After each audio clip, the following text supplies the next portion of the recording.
Hello there, it's LaserMax, and I want to talk about offense in Blade Symphony.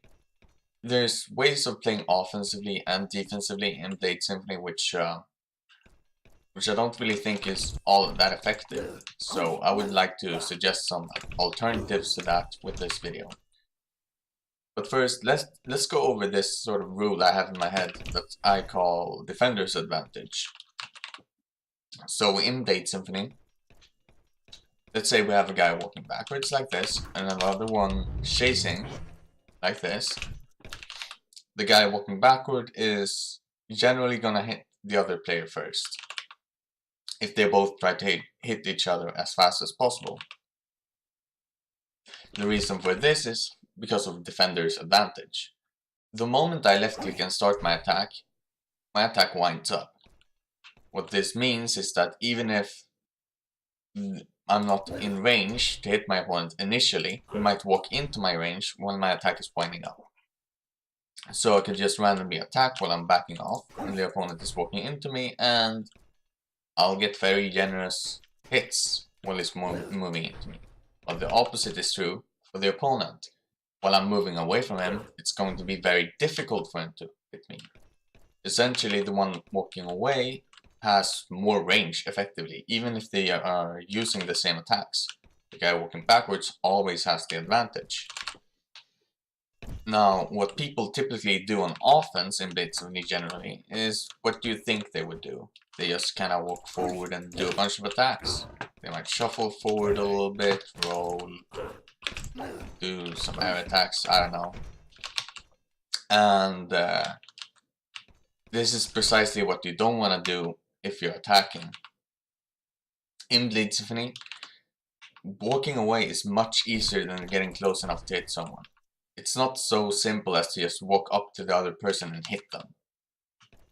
You're going to have to be much more careful on offense than that, and much more precise to be able to pull this off. If you just walk up and randomly hit, the opponent shuffles and a bunch of attacks. It might work, but chances are very high that either one or two things will happen. The opponent is gonna use their defender's advantage and hit you first. Or, even if you are ahead of them, they're gonna back off and get out of the range of your attacks. Now, a combination of those two, or one above the other, is probably gonna mess you up when you just randomly attack the opponent. It's very unlikely that whatever attack you're doing is going to hit the opponent. And more than likely than not, it's just gonna get punished. What you actually want to be doing when attacking in Blade Symphony is that you want to bait out the opponent's defender's advantage by getting really close to them and walking in and out of their range. Kinda like this. I prefer doing this with jumping. What this does is it applies pressure to the opponent. It feels like you're close enough to hit him. So they panic and try to hit you out of this. Except every time they'll whiff. If my opponent is standing on this line, I can walk into the range for a split second and then move out and keep doing this. And I can mix up the timing of when I move in and how long I stay in before moving out. And what's most definitely going to happen if the defender is just timing their attacks is they're always going to hit you when you back off. You're gonna whiff and you're gonna get an offensive whiff punch on them. So when attacking, you want to bait for the most part, almost always, because the opponent is at the defender's advantage. They can just hit you. So because they have priority when it comes to attacking, you have to bait out that attack and whiff punch it. Now, if you do this for long enough, you can condition your opponent to not attack you when you're close to them. And at that point, once you've conditioned them to not use their defender's advantage voluntarily, you can move in and hit them while they're waiting. Even if they're backing off, once you get close enough, you'll be able to shuffle in and do a quick attack before they can move out of it. Now, it has to be a quick attack and it has to be generously spaced. So, kind of like at this range, I would do a fast right out of a shuffle. So my opponent is that wall. I gotta be rather close, but it works, and my opponent won't be able to get away from it. One of the reasons you use such fast attacks is not only because it's harder to back out of, because it's less startup to move in. but also because if the opponent recognizes my shuffle, they're not going to be able to interrupt me, because the attack will come out faster than they can react. This is how you play offense in a nutshell. You bait out the opponent's defender's advantage and condition him to eventually not attack you so you can move in.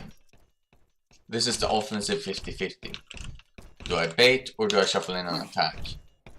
When you're attacking, your goal is to move in so close that the opponent can't back out. You want to go for a deep hit. But what most people tend to do, even on offense, is they go for shallow hits. Hits that are spaced to be at the edge of their range. This doesn't really work on offense because, well, if the other guy is defending, he's very likely to, at any given point, just back off. And so you will never ever hit them if you go for attacks that are spaced towards the edge of your range. That's just not gonna work on the players that tend to defend more.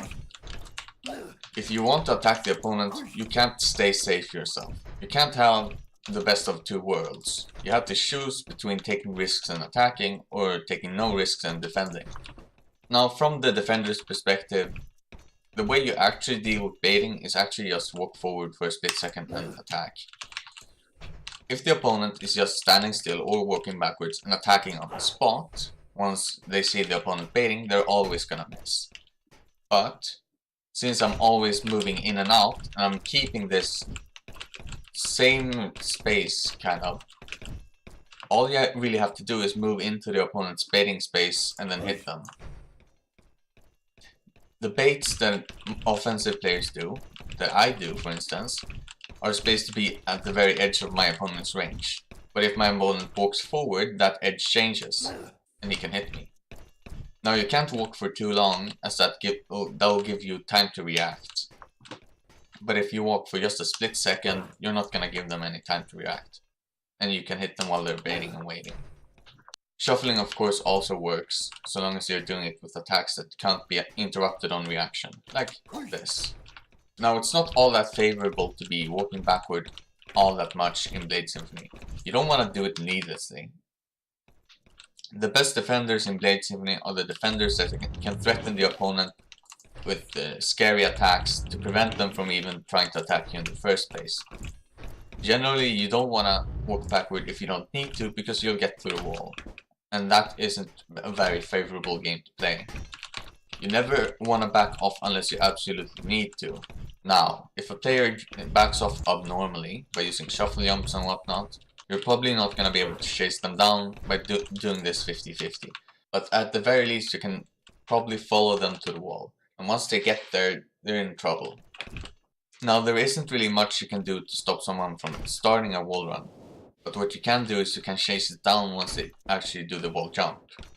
The only thing you gotta keep track of when someone is wall running is which direction they have momentum towards. If someone is running like this alongside the wall, they have momentum to the right, as you can see here. That means that if I do a right wall run, I'm gonna fly way over there. But if I were to do in the opposite direction, let's say I were to try to change direction, I don't really have all that much momentum. So I'm not gonna get very far. So what I do when I see someone running alongside the wall is I run with them. And I only keep track of the side which they're running to. So if I see someone who is right here, on the wall here, I'll stand here. And as they keep running to the right, I'll follow them. And if they jump to the right, I'll chase them down. Not jumping to the right is not an option here. If he jumps to the left, he's gonna land kinda here-ish. And I'm just gonna literally hit them on reaction. He cannot juke me by going in the opposite direction, because that direction just doesn't go far enough to get outside of my reach. Now it's gonna be very hard to catch him to the direction he has momentum towards, but it's not impossible. If you get far enough, maybe ahead by a step or two, it's probable that you'll be able to catch him at certain points. And even if you can't, even if he does stay on the wall, keep running like this, first off, he's never gonna lose you completely. Second off, he's gonna eventually drop down if you count the jumps. So the reason you will never lose the other guy completely is because he's taking the outside turn and you can take the inside turn.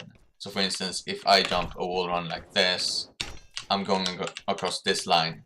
Then I can chase by taking the inside.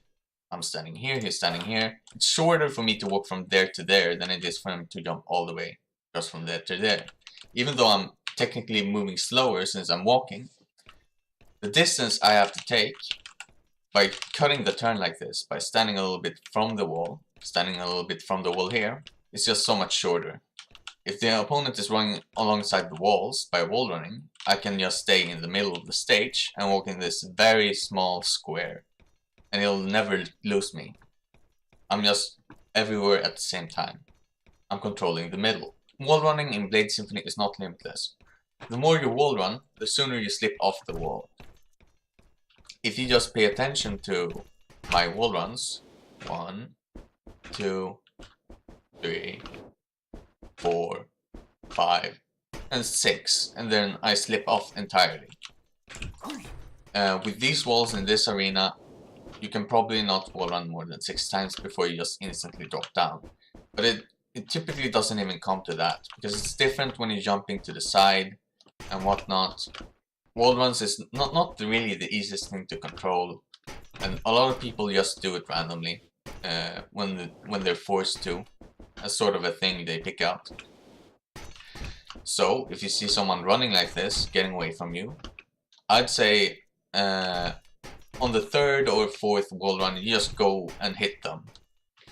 The reason for that is because it's very probable that they'll do like that and accidentally land, getting low enough to the ground that you can hit them after about 3 or 4, because it's just so hard to control. All you really have to do is keep up with them and stay close and wait for them to do about 3 or 4 jumps, and then you assume that their jump is just gonna be low enough and you hit them. See a guy running along this wall, and then he wall runs once, twice, 3 times, and then 4, and you catch him there or something. And that's what I would do. Now it's different when you go for straight wall runs like this. The reason for that is that you can go in either direction by changing the momentum like that. Now you have to actually hold it for a split second or so to get decent momentum. So it's typically kind of telegraphed. If you just wait to see where the momentum is going, you can just play as if it's a sideways wall run. You can visually confirm, I go to the right, then you keep track of that side, and I'm not going to have much momentum to the other side. If they end up with no momentum at all, you can just ignore this entire thing. Because if I'm standing here, the difference between this space and this space is not really all that much. If I don't have momentum to anywhere, I'm not gonna get anywhere. If I just stand under the wall here, both of those places, directions, whatever, are within shuffle range on reaction. So if the momentum part is simply absent, you just go ahead and wait for the jump.